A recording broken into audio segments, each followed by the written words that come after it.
Hello. Oh, eat that mic, girl. Eat that mic. Hello. There you go. Welcome to another week of Case Files. With Kat. And Ashley. Yeah. Yeah. So what's up? You're like, hello?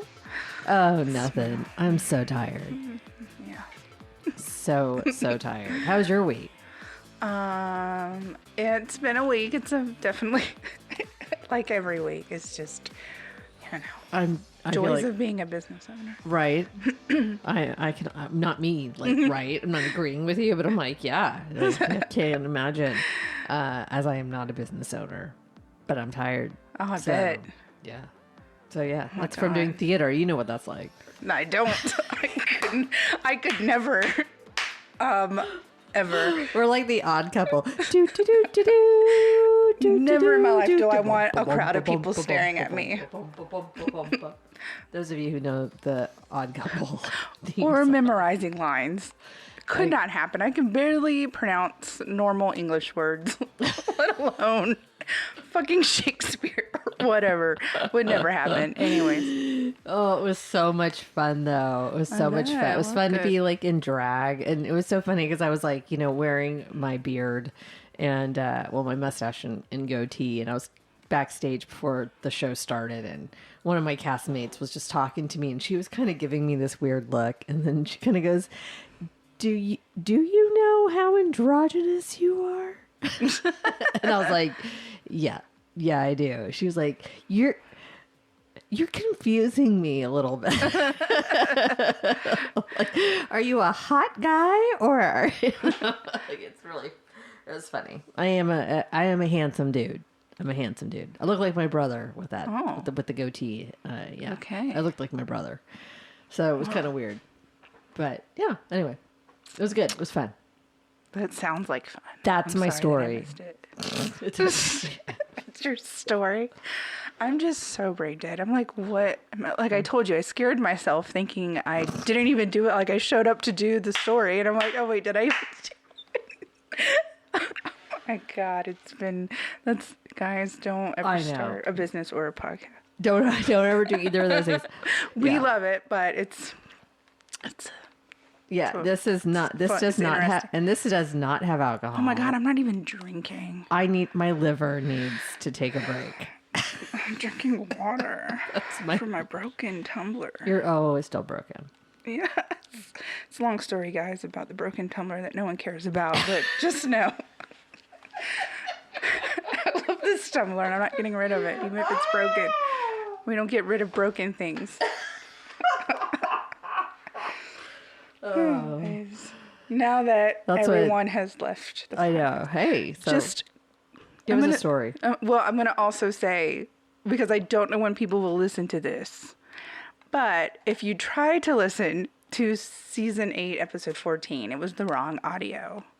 They'll get over it. Almost 200 people listen to it though. So please, if you try to listen to it and we're very confused about the episode, please go back and re-listen. Okay, thanks. Because it's correct. Because it wouldn't be Case Files with Kat and Ashley any other way. Kat and Ashley and the wizard who fucked it up. It's okay. It happens. Sorry. Anywho, okay, I'm gonna get into my story. Yeah. Okay, so on August 15th, 2002, Michael and Mary Short were shot by an intruder execution style. Their daughter, Jennifer Short, 9 at the time, was abducted from the home.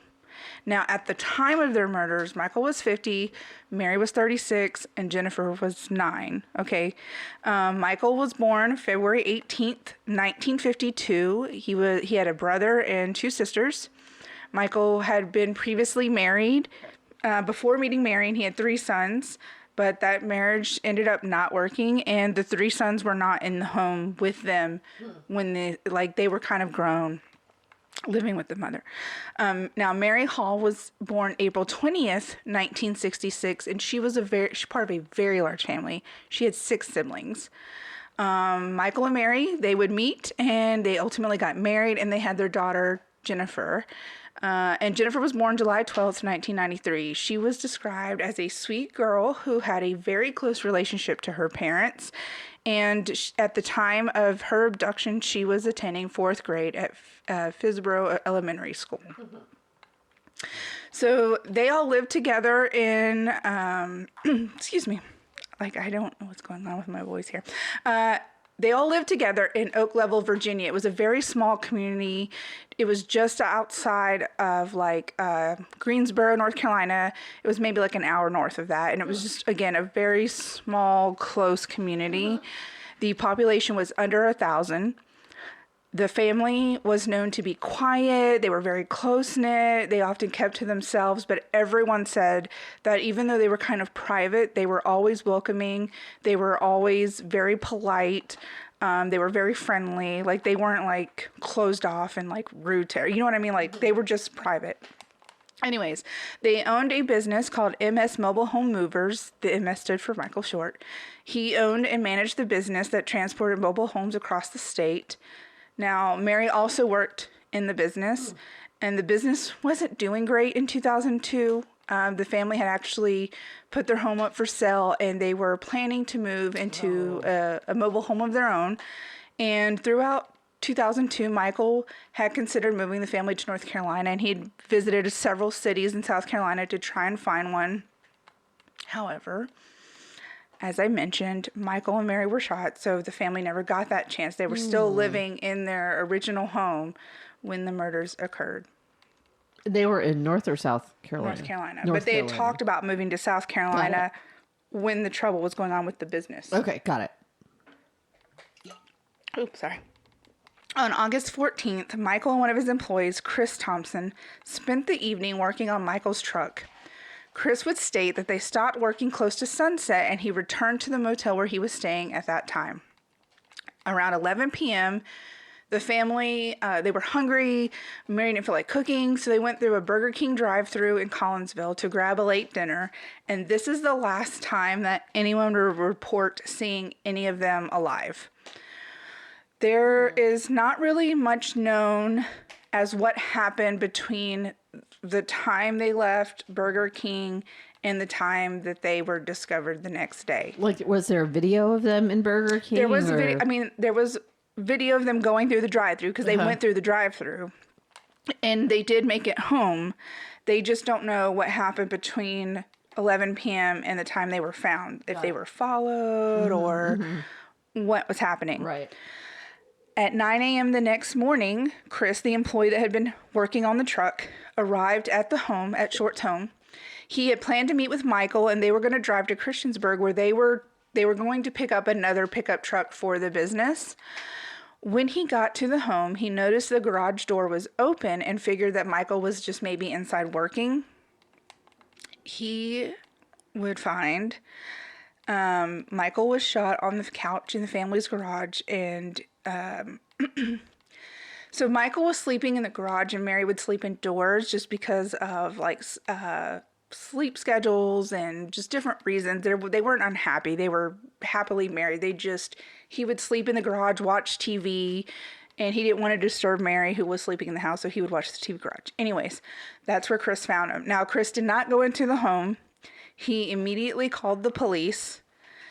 Investigators would arrive very quickly, and they were the ones that went into the home and discovered that Mary had also been shot while lying in her bed inside the home. Jennifer, however, was missing from her room. Her mattress had been moved about 2 inches, and her pillow was on the floor, but it did not really look like a struggle took place. There was no blood in her room, so it wasn't like she had been shot and her body moved. She was just missing. An Amber Alert was issued for her pretty much immediately when they determined that she wasn't with like family members or anything like that. In the meantime, investigators spent 2 weeks collecting evidence from the home. They found a lot of stuff. So investigators were able to determine that the phone lines inside the home had been cut the night of the murders. So it wasn't like someone planned to rob the house and whatever else. it was like premeditated. This was all, they felt like it was premeditated. Mm-hmm. The only thing they could not determine was if Mary and Michael were the targets and Jennifer just happened to be there, or if abducting Jennifer was the goal from the beginning and they killed the parents to get to her. So they were not sure what really the motive was, because there was no clear cut. Mary and Michael were the targets. Jennifer was just kind of there and taken. Maybe the person didn't know she was there. Or if they knew Jennifer and they were trying to get her. So anyways, during the search of the home, the investigators retrieved 66 items as evidence, including 2 .22 shell casings found near each body. Like one was found near Michael and one was found near Mary. Like they were literally one shot, execution style, in the head. Oh my God. Whoever did it knew what they were doing. A 12-gauge shotgun, a box of 12-gauge shotgun shells, a .22 caliber rifle. So again, when they were talking about the rifle, they didn't say if the .22 was used, left, or if Michael just happened to also own one. I mean, they're not uncommon. Anyways, and then they also found approximately $600 in cash, which had just been left out on the kitchen counter, the business checkbook, a computer disk, which I assume they mean floppy disk. I don't know. That's the only thing I can think of when they say computer disk. An unidentified like document. The square one. Well, that would be the floppy disk, or unless they meant like a CD. But they said. But a floppy disk was floppy. Yeah, I don't know. They just said a computer disk, so I don't know if that means like a CD, a floppy disk. Obviously not a USB. They said computer disk. The square one, I mean, not that would be a floppy disk. No, not the big square. Those used to exist. Those were floppy because they were floppy. I'm talking about the little tiny one. I don't know what you're I talking think that's about. what they mean. Okay. Anyways, so there were 6. There was all the guns, the casings, the $600 in cash on the counter, the business checkbook, the computer disk, unidentified documents. Sounds like it was for Jennifer then, to me. But okay, go ahead. Unidentified documents contained in a briefcase, and a reported note from the kitchen table. Contents are kind of a mystery. The police never released what was on that note. But it may not have anything to do with the case. But it might. That's why they haven't revealed it. Yeah. Okay, go ahead. Police would eventually pull an impression of a message written on a window in the garage, which read, "I'm glad to see," and then it kind of trailed off. Now, it's unknown if this message was related to the crime or not, as it would have been It's unknown if this message was related to the crime or not, as it could have been a partial message written by one of the family members, but they pulled it nonetheless. To me, it seemed like it was not related to the crime, because why would the killer execute them and then decide to write a message randomly on the window? Yeah, that seems silly. Yeah. So initially, police theorized that Jennifer might have escaped from the home when she heard her mother and father being shot and killed and ran into the surrounding wilderness. They assumed that if that had happened, she could have gotten lost. Maybe she was out in the woods, or maybe she was scared. Oh, yeah. Right? She didn't want to come back because she was scared of the person being at home. So, this huge search party was looking for her. So it was, the development of the crime scene was unfolding. The sheriff's officials insisted that there was no evidence that Jennifer was seriously injured in any way, shape, or form. So that was a big reason they thought maybe she ran away. Now, however, when Jennifer hadn't turned up within a handful of hours, police began to change their minds. They listed Jennifer's disappearance as an abduction, bringing out bloodhounds to try and track her scent. However, the dogs were only able to pick up Jennifer's scent in areas that the police knew she had previously been, such as the family's home, a convenience store next door, and so they were unable to develop anything worthwhile. They just lost. So it was basically she was picked up and taken. An investigator at the scene of the crime would tell reporters, "We presume that she was kidnapped, abducted from her own home after her parents were killed and taken against her will." When speaking to the press, Henry County Sheriff H.F. Cassell would state, as reported by CNN, "This is a very unusual case. We don't see many like this. We've had a lot of horrific murders, but I don't remember a true child abduction in this area."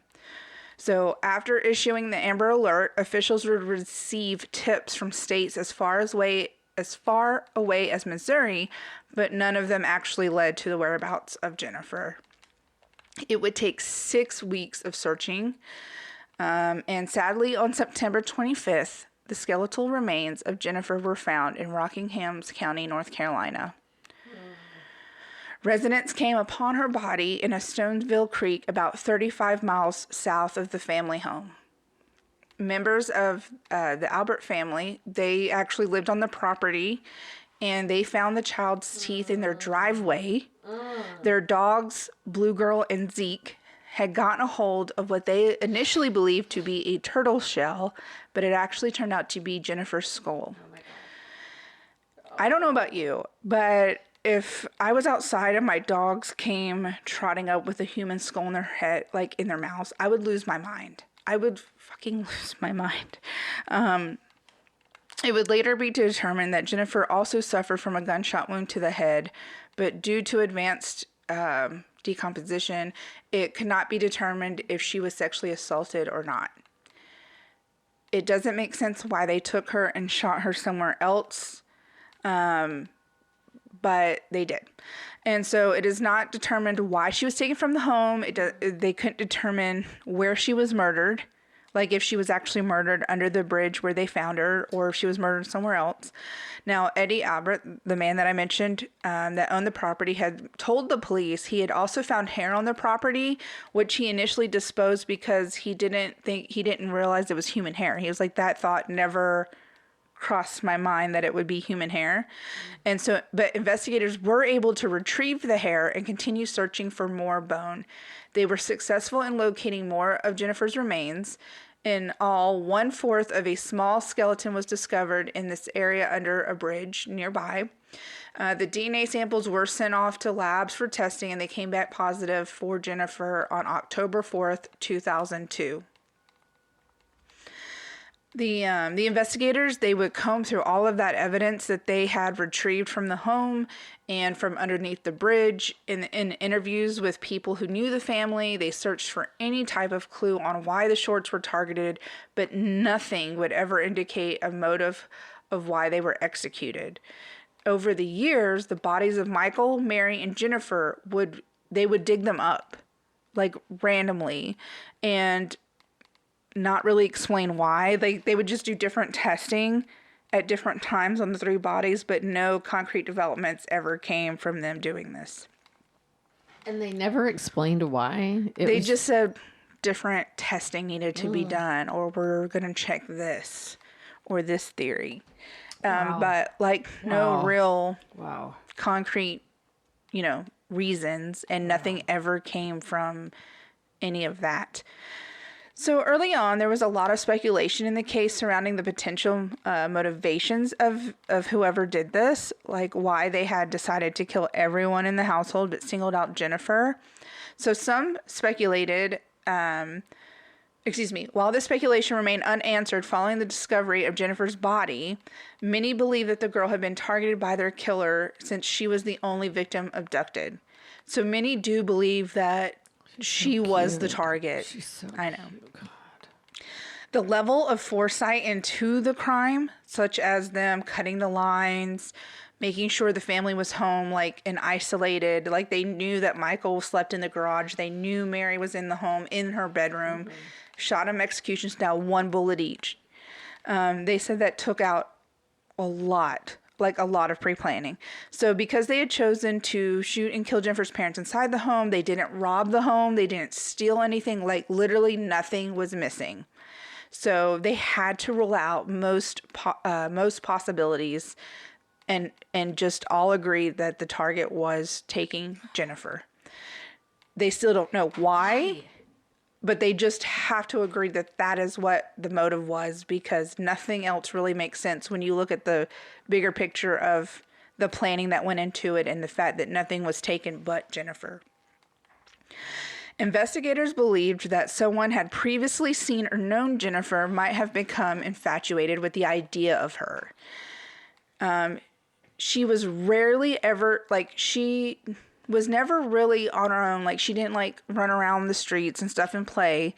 But she would, she would walk to and from the convenience store that was next to the family home. Everyone at the convenience store knew her. It was a Circle C. And sorry, we have a lot of Circle K's. It was a Circle C. It was literally a few hundred feet from her home. And the employees of the store all knew her. They were very friendly. The locals knew her. She had a very happy relationship at home, a loving relationship. Like, there was no abuse or anything like that. And the police interviewed all of the Circle C employees and, like, anyone that would frequent there extensively. Like, they interviewed all of these people for weeks, and none of them were suspicious at all. They were all cleared. They all loved her. They all knew her. They were all very saddened about what happened. Like, there was just nothing that pointed to anyone who may have seen her, like, that would routinely see her. You know what I mean? Yeah. Like regulars or the Circle C employees. Now, the media speculated about possible theories for weeks after her abduction, but would seemingly become distracted in the months and years ahead as investigators began to narrow the scope of their investigation. They did have one suspect. His name was Gary Bowman. Now, Gary Bowman was a 66-year-old man. He worked as a carpenter. He lived in a mobile home not very far from where Jennifer's body was found. He was described as an avid outdoorsman, and what originally got the investigators interested in him was that there were witnesses that claimed they saw Bowman carrying a small body from the Short home on the evening of the murders. Don't know why that took so long for them to come forward. That's what they claimed. Now, Gary's landlord would also contact investigators and tell them that Gary had mentioned paying a man in Virginia to move his mobile home. Hold on. I need to go back. People said they saw a man carrying the body of a child, the lifeless body of a child. They specifically named. They saw Gary Bowman. They saw Gary carrying the lifeless body of a child out of a house. They didn't even say lifeless. They just said a small body. But yes. Small body out of a house that he did not own that had a child in it. Without the parents. Did he know them? Did he know the Shorts? Well, I'm getting to that. Okay. But the witnesses knew Gary. The witnesses and they knew that Gary. He did not live there. And I'm sure that they also knew that he would probably not just be handed over a child of 9. Well, you know. Okay. All right. I just wanted to make sure I was you were grasping that correctly. Yeah. Now, Gary's landlord would contact the investigators and tell them that Gary had mentioned paying a man in Virginia, not North Carolina, to move his mobile home, and that if he didn't follow through or return his money, he would have to kill him. His landlord would go on to claim that on August 15th, the date of the murders, he had seen Gary with a pistol. The next day, Gary was gone, and his trailer was nowhere to be found. Again, Jennifer's body was found only 1 mile away. I feel like if your tenant says he's going to kill somebody, and then the next day you see him with a pistol, and the next day he's just fucking gone, why did you wait so long to maybe tell the police? How long did he wait? I mean, this is like weeks later. Now, I understand he may not have known about the murders. Let's just assume he didn't know about the murders. Okay, fine. But your tenant said he was going to kill a man. You saw him with a pistol. And the next day, he's just up and gone. Didn't tell you he was leaving. His whole house is gone. Like, just up and gone. Like, literally his house is gone. Like, the mobile home is gone. You don't find that suspicious. Anyways. Gary's landlord allowed the police to search a piece of property that previously belonged to Gary. Now, in his possessions like in the like area where he had left some stuff, they found a map that was marked with an X, which just happened to be the Short's residence. The day after Michael and Mary were found, Gary fled for Canada. That's when the landlord noticed, Gary was gone. He had fled to Canada. Now, John Beasley, a friend of Gary, whose full name is Garrison, would attempt to explain away his friend's actions, including his move to Canada. Why? Now, John Beasley claims that Gary Bowman had been planning to make that trip for years. He just so happened to leave at around the same time as the murders. It was just the next pure day. Quinky-dink. Yeah, the day after he said he was going to kill a man and was seen with a pistol and seen carrying a body. Carrying a child. Yeah. So, anyways, Beasley goes on to claim that Bowman's trailer had not been abandoned as he had been, supposedly told, but that he had offered to keep this trailer on his property until a buyer from Michigan could come and pick it up. So he claims that Gary didn't just up and leave his home. It's on his property because Gary was selling it. Well, if Gary was just making a trip to Canada and he was coming back, where was he going to live if he was selling his trailer that is on our property? He was planning this, Ashley, for a long time. Anyways, so it just so happened that his property was approximately 1 mile from where Jennifer Short's remains were recovered. So, anyways, other friends would claim that Garrison Bowman was an avid alcoholic that started drinking beer at 7 a.m. and didn't stop until he fell asleep. They say because of this, he physically could not have carried out the crime. As one does. I'm going to say he's got some great fucking friends. Like, just vouching the fuck out of him. They are giving him who... He didn't, not even needing an alibi. Really. I mean, they're just fucking like... They're just like, there is no way he could have done it because his ass is drunk as a skunk at 7 a.m. Some friends vouch for his whereabouts in the afternoon and some for on the evening of August 14th and claim that he was just too drunk to have been able to commit any crime, let alone a violent crime. They love him. Did he pay them off? Are they all in on it? On October 15th, 2002, police announced that they were planning to travel to Yellowknife, a city in Canada's Northwest Territories, to find and speak with Gary, who had been planning to live off the grid for quite some time. However, his intentions were relatively short-lived because Gary had already been detained by Canadian authorities. How can you live off the grid and be an alcoholic? I mean, you got to go to the store. He had been detained by Canadian authorities in a town about as far north as north gets, located right above the Arctic Circle. Wow. There he had been arrested for drunk driving, as well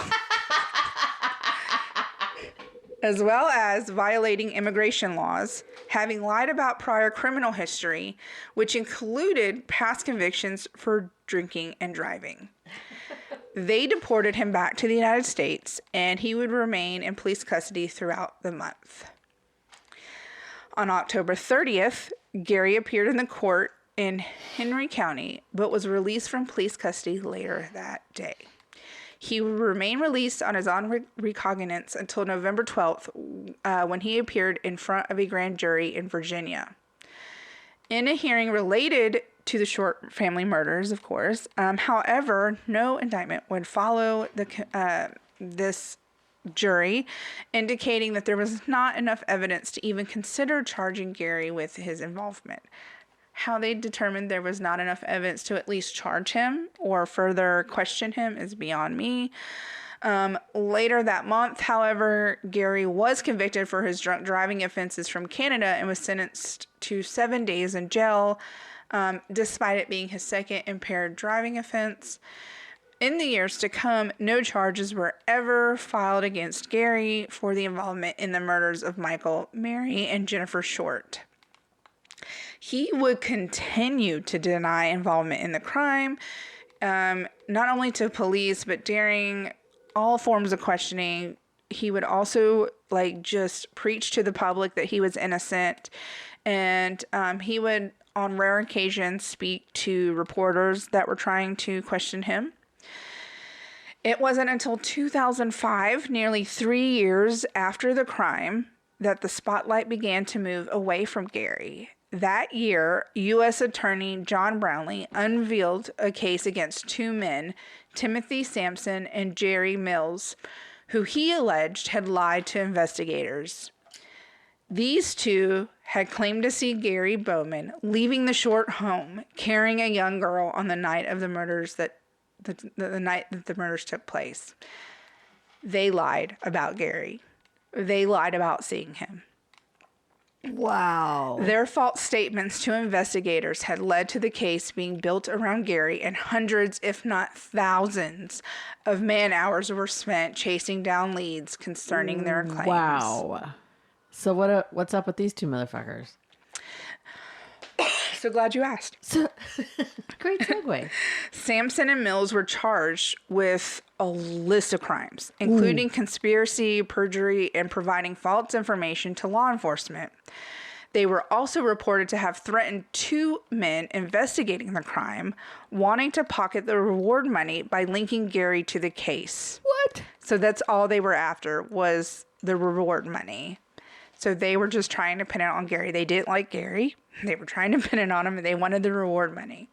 Wow. They seemed to not care if they ruined Gary's life in the process. They were not his friends. Wow. Wow. That is like beyond petty. One hand, you've got his friends like vouching the shit for him. I mean, and good for them. I mean, apparently he did or didn't. But and then you got these other two guys who were like, "Fuck Gary, let's ruin his life." If you love him, you love him. If you hate him, you accuse him of the murder of a 9-year-old. Well, technically, they did accuse him of murder, right? They just said they saw him carrying a small body. Stole the body of a child. So they got charged for lying, and I mean, honestly, they probably derailed the case. It was probably because of these two men. Oh, 100%. That Jennifer took so long to be found, and I feel like they should have gotten more time than they did. I mean, they did get charged with a lot. They did go to prison, but for how long? I don't know how long they were. But it's just sad because their actions, because they wanted that reward money, because they wanted to be petty, like that they derailed this case so much, and Jennifer may never get the justice because Jennifer police, and the Shorts. I mean, all of them. Well, all of them. Because the police spent so much time based on their eyewitnesses. Anyways, another man named Tony Lee Epperson was charged with lying to investigators and was similar. Why can I not say this fucking word right now? Similarly involved in the case unveiled by U.S. Attorney John Brownlee in 2005. I was going to do it for you, but then I was like, I don't know why. I can't fucking say that word. Anyways, all three men were ultimately convicted and sentenced to multiple months in prison. So Tony got roped in. He also lied about some shit. It's believed that the claims by these three men had led to the investigators fixating on Gary early on, and in a way, like I said, ruined the investigation beyond repair. There was no coming back from it because so much time had been passed. The time that the investigators had spent looking into these men's claims was time that they could have been spent pursuing other leads, and it was impossible to replicate years later. In 2007, police would finally admit that despite years of scrutiny from themselves and the public, Gary was no longer a suspect. He would pass away in December of 2014. Excuse me. In March 2009, the FBI released a sketch of a man who had reportedly been seen near the Short home around the time of the murders. A composite sketch was made of the person who was seen with an unusual vehicle in Henry County, Virginia, on the morning of August 15th. The individual was described by eyewitnesses as looking weathered and approximately 40 years of age. And I just need to say, I'm kind of jumping. But it never explained why, if Gary, in fact, did not commit the murders, why he had a map with the Shorts' home with an X on it in his possession. They never explained that. That's why, like, did he know them? We don't know that he knew them. We don't. So the landlord, said that they were the movers. Well, yeah, he said that Gary had hired someone to move his home and he wasn't doing it. So could he have been angry about it? He could have. However, they claim he didn't do it. So anyways, so this new sketch, again, the individual was described by eyewitnesses as looking weathered and approximately 40 years of age. The vehicle was thought to be a white single cab with wooden rails and manufactured between 1998 and 2002. Now, in the earliest days of the investigation, police would state that approximately 10 years before her murder, Mary Short had what appeared to be a stalker, someone that had repeatedly harassed her at her workplace. Now, back in the early 1990s, Mary had worked at Pluma Inc. It was a plant, and it was no longer around. It was a defunct workplace that had closed in 1999. But when she worked there, she was a seamstress and was often referred to by other coworkers as Little Mary. Many of them, just remembered by her by that name. Like, was she doesn't look that little. Hold on. Maybe she was tight. Maybe she was short. Yeah. On multiple occasions, a man looking for Mary had been asked to leave the plant's property, including once in 1992 when he had physically entered the plant. In the incident, he had been asked to leave by the manager, who described the man leaving in a white pickup truck that matched the description that the FBI released. Now, speaking to the sheriff, would tell reporters a decade later, following Mary's murder in 2002, he would say, "We don't know if she was stalked per se. We know that someone at one time or another was very angry with her. We don't know who it was or what it was about. The two persons who escorted him out of the plant did not know him." So despite obtaining this information early on in their investigation, police could find no record of Mary having ever filed a restraining order nor any other kind of protective order. In fact, following the 1992 incident involving the plant manager, Mary had asked them to not contact the police. She did not want them to report that the man had been coming to the plant and trying to get to her. For many, this indicated someone that she probably knew and didn't want them to get into trouble. However, this individual was not recognized by any of her coworkers and was not her husband, Michael, whom she was already married to. That sketch? Mm-hmm. Uh-huh. The couple's child, Jennifer, was born the following year in 1993. Now, some said it was possible that the timing of the strange encounter led police to the police to question the paternity of Jennifer Short. Yeah. Despite investigators determining that Michael Short was definitely Jennifer's father, this strange encounter from Mary's past kind of put a dark cloud over some of the investigation, because it was just really weird that Mary did have a stalker and she didn't want to report it. And then Jennifer was born, and just all of these things happening. And, the sketch, again, the person that was coming to the plant, he drove that pickup truck, which was very specific to the detail that was in the FBI sketch. Anyways, so approximately 1 year after the murders of the Short family, the bridge where Jennifer's remains were found was renamed in Jennifer's honor. The bridge is located along Grogan Road and is now known as the Jennifer Renee Short Memorial Bridge. Oh, it is super similar. That track. Wow. Yeah. So the bridge has become home to many memorial events. There's an annual motorcycle ride, which is held by a former neighbor of the Short family, Ray Reynolds. The ride follows the distance from the Short home to Stoneville, where Jennifer remains were found. Now, however, in 2022, due to health issues, Ray had to stop hosting the rides, but others stepped in to organize the ride in future years. The ride raises funds to go to a scholarship in Jennifer's honor to make sure the Shorts' names are never forgotten.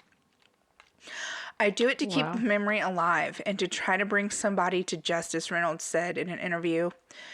The sheriff said the annual memorial ride always inspires a call every year from someone with a new piece of evidence. However,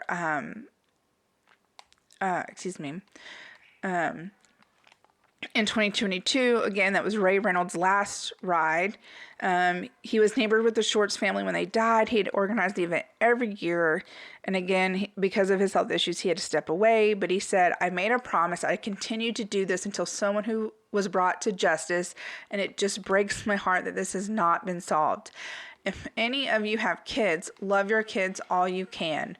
Just think about what the Shorts family's been through and what happened to that poor little girl. Again, other people have taken over the memorial ride. The Shorts family home was auctioned off in December of 2002, approximately 4 months after the murder. It would remain standing, but mostly vacant for the better part of the next 16 years. However, a suspicious fire resulted in the property burning entirely to the ground in February of 2019. Oh my God. The cause of the fire still remains unknown to this day, but they do list it as suspicious. Some believe that the fire could be related to some other fires that were started in the area at the time, like just a local arsonist, while others suspect something more along the lines of it may have been the offender, but like basically trying to destroy any evidence that he may have left behind. But that seems like a stretch to me because it was 16 years later. Why would he wait 16 years later to burn the house down? I almost don't, like, there's not going to be any evidence. Well, what they said, the people that thought that may be the case said that the rising popularity of genetic genealogy, and so there might be something left behind in the house, but I just don't see how that could even really be a thing. You know what I mean? Yeah, unless all the furniture and all the carpet and if everything was exactly the same. Like, blood and tissue deteriorate. Yeah. You know, it doesn't last forever. Yeah. I don't know if I mentioned this. I'm not done with the story, but I just want to mention that, that, I did say the Shorts lived in Virginia, and Gary wanted the mobile home moved from Virginia. However, he was trying to get to move to North Carolina, Michael was not licensed for moving or transporting mobile homes in North Carolina. So that was a big reason why there was a delay and why he may not have actually carried out that, assuming that Michael was the one that Gary hired. I'm sorry. I meant to mention that earlier. Michael was only licensed to transport mobile homes in the state of Virginia. Oh. Anyways. It's been over 2 decades since the murders of Michael, Mary, and Jennifer. The case is still open. They literally have no leads. They have no real motive. Obviously it was to take Jennifer, but they don't know why. They don't know what happened to her once she was taken because, again, her body was so decomposed. She was just, bones. And it wasn't even the full skeleton. Oh, my God. And it had been tampered with because, animals, nature, the dogs took the skull. And the one property owner had found her hair on her property. So, how did her hair get? Maybe the dogs also, but... The wind? No. I don't know. So it's just, there's so many unknowns and they have wasted so much time because of those eyewitnesses who lied just to get the reward money. So there is still a reward. There is $80,000 for any reliable information that leads to an arrest. But yeah, the case is open. They have really nothing. There were no fingerprints. There were no real eyewitnesses. There was no scent once, other than to the convenience store where she walked all the time. The convenience store had cameras, but they didn't pick up anyone, taking Jennifer. She was definitely taken from the home. You know, they said it had to have been planned, but, you know, that's heartbreaking. And then, so who do they call the FBI at this point? The FBI is involved. Oh, you're talking about if someone has, The FBI, they can contact the sheriff's department in they can contact the FBI, or they can contact the sheriff's department in Oak Level, Virginia. And so I think it's crazy. Like, that's so nuts. Those two motherfuckers. Well, and there was technically the third guy who also kind of derailed. He was working with them, and you know, kind of derailed it also. But I feel like Gary is still so suspicious. Oh, he's 100%. Did you see that picture?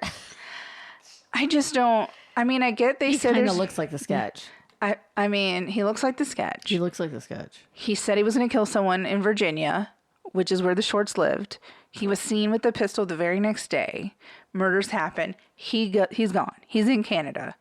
His mobile home is already on someone else's property, up for sale to someone who lives in Michigan, who's coming to get it from his friend, not him. He's like as far north as you can go in North America. I'm sorry, I don't care if you're drunk. I feel like you could still like not be drunk and commit the murder. There was like a season of Alone that took place up there. I mean, I don't know if it's in the exact place, but it's up at the north of the Arctic Circle. But you know what I'm saying? It's like, I don't know. It's just so, and then it's weird that he was cleared. It's weird that he was cleared. Yeah. I think it's because they found the eyewitnesses lied, maybe, and so that kind of really hurt. Like being able to charge him, because the jury could easily say, and you know, they were. Wouldn't that be some shit? Those guys just didn't like the guy. So wouldn't it be some shit if they were actually friends of Gary and it was all to create to turn him in? Well, no. What I mean is, wouldn't it be some shit if they were actually friends with Gary and this was a plan all along to like throw the case off? Oh, damn. Because wouldn't that be terrible? Because if they only got a few months in prison, I mean, but you know, how could he maybe have they paid were all them? in on it. Maybe they all planned to take Jennifer. Who knows? Maybe they all hated the Shorts. I don't know. But I think it's weird. I mean, they were just all drunks going, ooh, this is what we should go do. I don't know what happened. There's just all theories and rumors, honestly, at this point. So I'm not trying to get sued by saying anything. I just personally, my own personal non-investigator police. I think they're going to find us and they're going to sue you. Well, rude awakening, because everything I own is probably not even $1,000. So that's more you than can have my business. That's more than they probably have at this point. Because are they alive now? I don't know. Gary's not. Yeah. But anyways, so you know, you never know who might know something. So if you actually do know something, please, real about the case, please contact the FBI, because the Shorts do deserve justice. It's very unfortunate. They were just a loving, close-knit family, owning a business, trying to make it on their own, trying to do their thing, minding their own bit, like themselves. You know what that's like, owning a business. Well, you know what I mean. Yeah, and they were just trying to do their own thing, man. And like, they loved their daughter. She wasn't being abused or anything. So it's just so sad all the way around. Like, so please, if you know something, please don't lie about investigations just to be inserting yourself or to get award money. I mean, I don't think any of our listeners need to be told that, but please. So just because we say something, say something doesn't mean to say something. If you actually fake. see something, say something. You know, because like in the story of the last one I did of the girl, you know, they did see something and they said something and they took action, but unfortunately this time they lied and derailed the whole thing, and who knows if it will ever be solved. You're talking about the one about the postman? No, I'm talking about the one where the guy was stalking Colleen, or upset because Colleen broke up with him and he killed her parents, shot her brother, tried to kill her in the street. But the neighbors heard her screaming and they got involved and called the police. That's what I mean when you see something, say something. Not you want the reward money and you hate the guy, so you're going to call it in. Remember that mailman, though? Who, like, that kid, you know, just... Yeah. This kid was all by themselves. That could have ended so badly. Yeah. Wow. That was a listener story, wasn't it? The one with Colleen was. This one was not. The listener that wrote in about how her daughter was left behind at a field trip at the mall, at the movie theater. I believe so, yeah. We've had several stories. And it was the postman, the mailman. It was like, yeah. Let me take you back inside. Yeah, yeah. Jesus. There are some good people. Unfortunately, there's more bad ones than good. We only know about the bad ones because they're bad. We searched for them. We're like, what? They make themselves very loud and known. You know what I mean? Shit can we do? Yeah. There's a lot of weird people. There's a show called Neighbors. Oh my God, yeah. Those are some murders about to happen. Someone's gonna get shot in a few of these. Like, oof. I can't. There's so many shows about neighbors. I just am so glad my neighbors just don't speak to me. Just don't speak, and I prefer it that way. Did you see the picture I sent you? Like the house in the middle that would of be a ideal planned forest. Ideal. I'm in. Maybe not that one because there's pictures of it. I know. I want one where there's no pictures.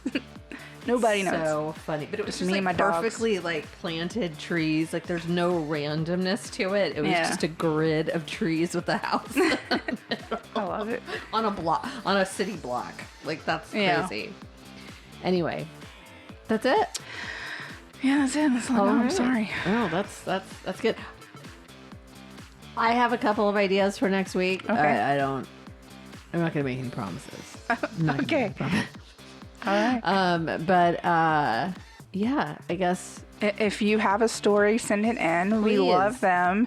And if you discover the wrong audio, please let us know, because it was a listener who did message. So thank you.